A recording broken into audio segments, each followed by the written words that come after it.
Salut mec, voilà, j'ai modifié mon Tenacity MT.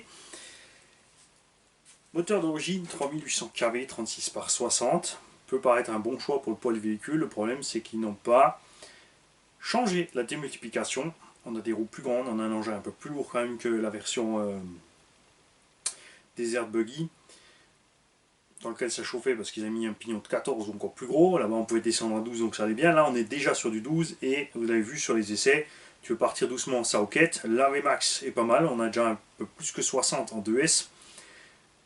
Quand on roule sur un petit circuit, ça va bien. Point de vue autonomie, j'avais des Lipo Vartel 6000 2S sans C, donc des super bonnes Lipo. Et par contre, quand on est allé allumer la prairie après 10 minutes. De plus, la coupure d'origine est à 3 volts. Donc les deux lipos que j'ai testés étaient vraiment vides et les cellules à ras des 3 volts, ça j'aime pas du tout. Tout ça surtout pour tenir que si peu de temps. Bon, ça on le savait depuis le départ, mais il fallait que je vous fasse le test. J'ai assoupli aussi les suspensions. J'ai monté les suspects déjà sur les trous intérieurs ici pour être un peu plus haut.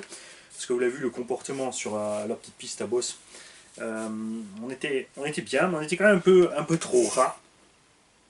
Vous l'avez vu par contre la grosse différence. La fripouille avait le techno avec les roues taille MT 1 dixième. Là où le terrain était vraiment abîmé, lui il n'arrivait pas du tout à passer. Et un vrai MT qui a donc un châssis plus haut au centre, par contre passe sans souci.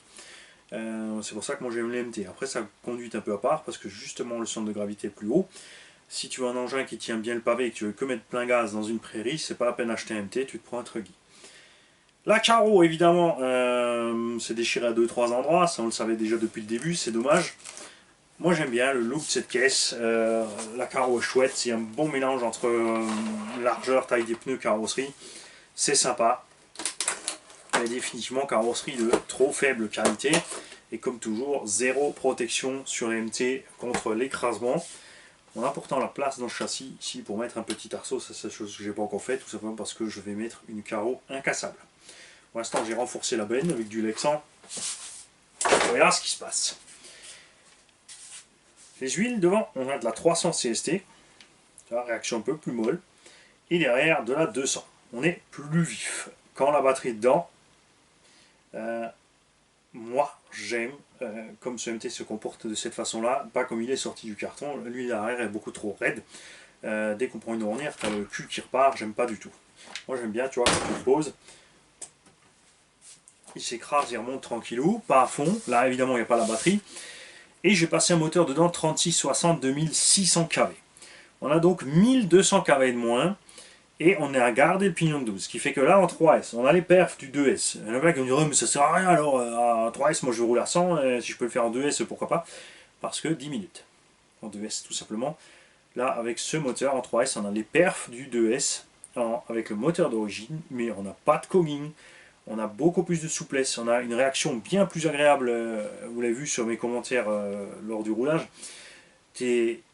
En bas, t'es mou, il n'y a rien parce que le pignon est trop gros et t'as tout arrivé en haut à fond dans les gaz. Donc, il faut toujours gazer pour rester en train de patiner ou dans les tours pour avoir la patate sous les roues.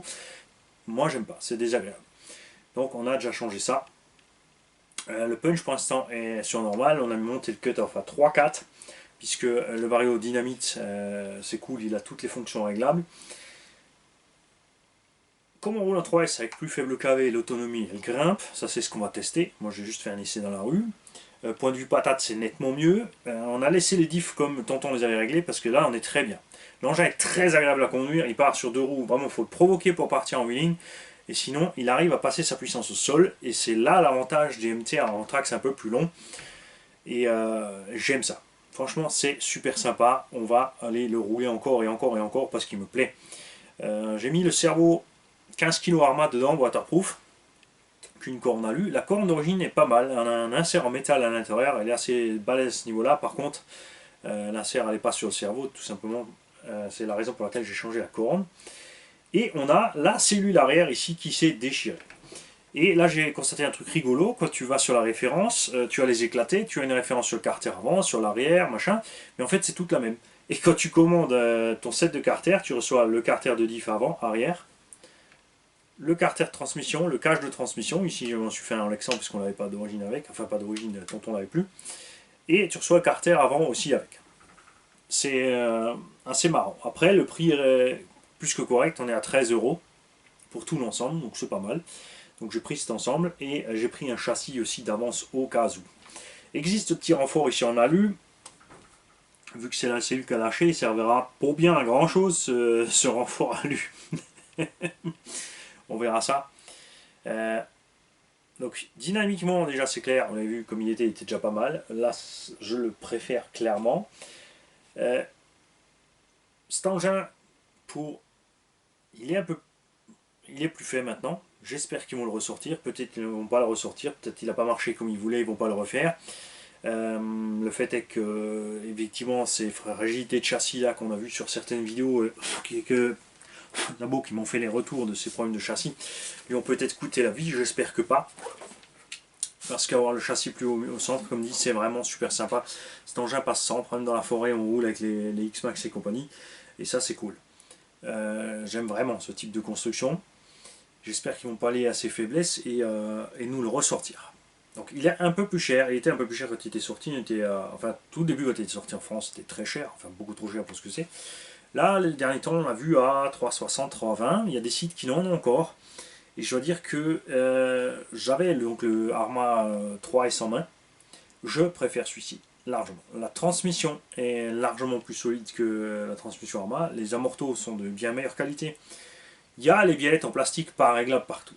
Mais pourquoi faire des biellettes réglables, puisque de toute façon, plus tu as de choses réglables, plus tu as de chances de régler quelque chose de travers quand c'est débutant. Là, les angles sont fixes, le plastique se plie, ça encaisse bien. Les triangles, de toute façon, c'est clair qu'ils sont solides, c'est ceux du Tenacity, enfin pas du SC10 et du SC10B. Donc ce côté-là, pas de souci. Cale de train, c'est pareil. Les pare-chocs aussi ont très bien fait leur boulot. J'ai cassé une patte de fixation de carreaux parce que moi je les avais remontés à max. Donc on était peut-être un peu haut et on y allait fort. C'est pas le genre de choses que je vais faire en continu avec cet engin, des fronts, des backflips, des machins. Moi justement il va être bien sa petite piste à bosse sur le petit terrain de pétanque, des endroits un peu plus compacts que le petit. La forêt il passera bien aussi en été. Et c'est ce qui est chouette avec les MT 1/10 par rapport au Buggy 1/10 ou Truggy 1/10, c'est qu'on est quand même déjà dans des capacités de franchissement des 1/8. Enfin quand tu as vraiment un châssis plus haut au centre. Point de vue construction, c'est bien foutu. Tu enlèves 3 vis, tu as tout le bloc récepteur, cerveau, vario en main. Tu enlèves 4 vis, tu as le diff central et la transmission en main. Et après là c'est pareil, hein, tu as quelques vis sous le dessous et sur le dessus pour séparer l'engin en 3. Comme c'est le cas sur Stampede, Vatera Alix. D'ailleurs Vatera a aussi un peu de nouvelles, ça existe encore Vatera, on ne sait pas. C'est dommage, le Alix c'était pas mal. On aurait bien aimé des nouvelles versions, des versions longues, etc. etc. Et le reste donc sera dans les tests suivants. Moi en tout cas, ça me plaît vraiment. Et je suis content d'avoir attendu, de ne pas l'avoir acheté neuf quand il est sorti, et d'avoir attendu que tonton le vende. Salut les mecs.